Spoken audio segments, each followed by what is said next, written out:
À l'initiative de sa directrice générale, la Fondation Birotop Iris a organisé une journée de sensibilisation des femmes issues des différentes entreprises sur les formes de violences basées sur le genre épinglées dans la loi Mouebara et d'autres dispositions que prévoit ce document légal tels que les mécanismes de protection et la création des centres pour les victimes. Il y a des violences qui n'étaient pas prises en compte dans notre code pénal, donc le code qui prévoit et réprime les infractions.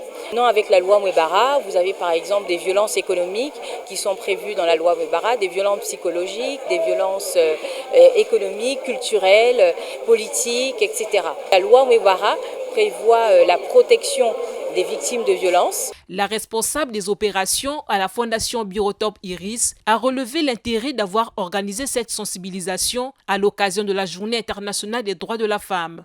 Nous avons une loi qui protège les femmes, une loi que certaines femmes congolaises ignorent et aujourd'hui on a voulu apporter une lumière sur cette loi qui est la loi Mouebara, raison pour laquelle on a choisi ce thème, violence faite aux femmes. Chaque femme sensibilisée pourra ensuite, elle aussi, sensibiliser son environnement.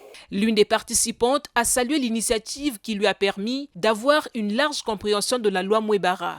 C'est toujours pour nous un chaleureux plaisir qu'on nous organise des conférences comme celle-ci, parce que moi je ne savais pas bien je savais qu'il y avait la loi Mouebara qui existait, mais je ne savais pas qu'on parlait aussi des violences économiques. Je viens de l'apprendre aujourd'hui qu'il y a des violences économiques qui aussi faisaient partie de la loi Mouebara. Donc ça j'ai appris aujourd'hui, mais c'est grâce à Birotop. La loi Mouebara constitue une avancée non moins importante en matière de lutte contre les injustices infligées aux femmes au Congo. Les femmes ont été appelées à dénoncer sans embâche les violences dont elles sont souvent victimes.